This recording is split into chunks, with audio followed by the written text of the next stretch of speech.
English.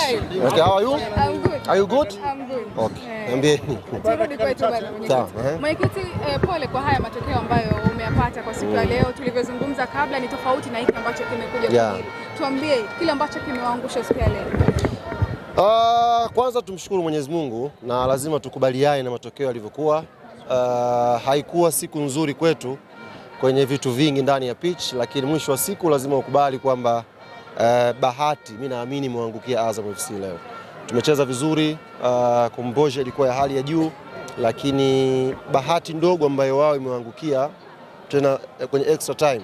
Mistake ndogo tu ambayo ameifanya Baka imeweza kuwapa goli la 3, goli la ushindi. Kwa hiyo tunamshukuru Mwenyezi Mungu na tunataka kila kheri kwenye hatua ya finali ilipokwenda.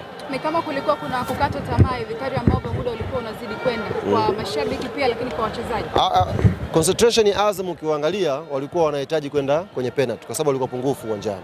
Na sisi tulikuwa tuna push tusiende kwenye penalty, tuna faida kwa watu wengi uwanjani. Moment kama hizo kwenye mpira huwa zinatokea. The more una push, concentration ya kujilinda pia inakuwa ndogo.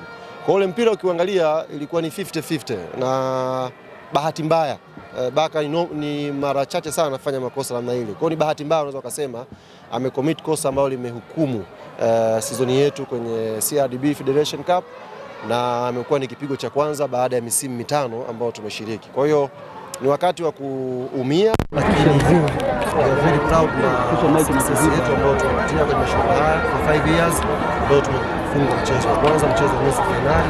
Sema alhamdulillah tunajipanga kwenye hatua inayofuatia. Japo sijaangalia vizuri kwenye TV. Ile goal la Depu ni offside sio offside?